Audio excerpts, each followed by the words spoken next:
Some truths won't come out in plain speech. They resist it. Not because they're unclear, but because they're textured, too layered to be flattened into bullet points, too human to be made efficient. These truths show up indirectly, slipping in sideways through metaphor, memory, image, and pause. Most leaders have felt this moment, the brief pause before speaking, when the message feels simultaneously important and insufficient. The words are right, but not quite whole. The sentiment is true, but not fully carried. That's not hesitation, that's awareness. It's the edge of language, and most communication training doesn't prepare leaders for that place. At that threshold, the goal is no longer clarity for clarity's sake, it's integrity, depth, attunement. It's the move from saying the thing perfectly to saying the truest version of what the moment needs. And that's where imagination matters, not just as a flourish, but also as a form of listening. The kind that can sense what's living beneath the words and knows how to make room for it.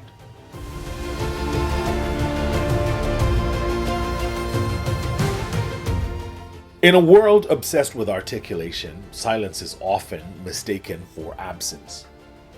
But silence is not the opposite of communication. It's part of its grammar. Leaders need to learn when to speak, when to pause, and when to stay silent, and not just fill every moment with the sound of their voice. Some silences are full, making room for emotion, for deep thought, or for the gravity of what was just said to set in.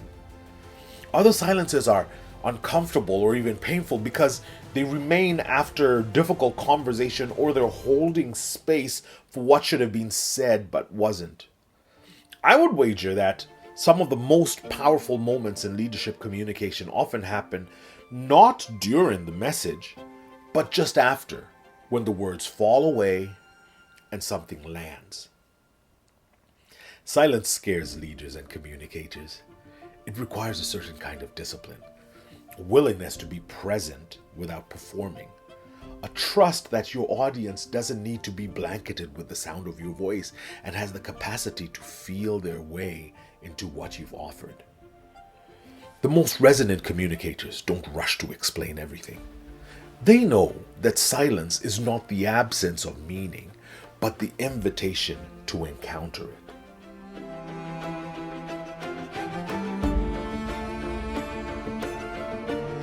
When language becomes transactional, we reduce it to what's said and what's understood. But language, especially in leadership, reaches further than comprehension. It shapes how people remember not just what was said, but who said it and how they felt in the moment. That's why stories matter. They do more than illustrate. They create an internal architecture for an idea. They offer space to walk around inside something complicated, to sit with tension instead of resolving it. Good metaphors don't simplify, they reveal, they give shape to what we already know but couldn't name. Leadership communication sometimes requires a good story in order to transmit information that's opaque or difficult to receive. Now, this isn't storytelling just as a tool. It's storytelling as stewardship to hold truth and to deepen understanding. The best communicators aren't just sharing information, they're creating spaces and rooms inside which people can return and keep listening. And that's what makes a message last.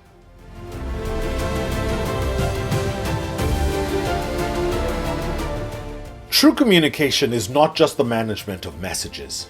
It also involves the ability to make sure that meaning endures across time. Every audience carries their own contexts, their own histories, their own assumptions and fears. Your message doesn't arrive into empty space. It lands on terrain that's already been shaped. The job of the leader is to speak with an awareness of that terrain, to recognize that words are not disposable, that they're remembered or misremembered, that they're carried or discarded. Now, this doesn't mean that we speak with fear. It means that we speak with respect for what our words are stepping into, that we choose not the most polished phrase, but the one that will remain true once we've left the room. Stewardship in this context means speaking with the long arc in mind, not just how it sounds now, but how it will be held later. It's the difference between delivering a message and planting one that will endure, that will germinate, and even bear fruit.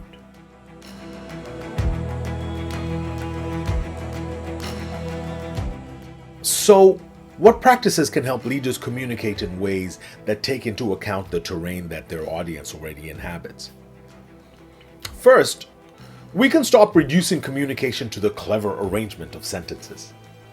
We can start paying attention to what lives underneath the message, the emotional undercurrent, the unspoken tension, the things that people feel but haven't yet named. Second, we can learn to ask different questions, like, what part of this message can be said, and what part must be held? What do I need to name, even if it's not yet fully resolved? What can I say simply because it requires the most clarity or space to land? And sometimes the action is restraint. Sometimes it's choosing to say just enough and no more, to let the room do its work, to trust that silence, presence, and imagination are not the absence of leadership, but the fuller expression of it.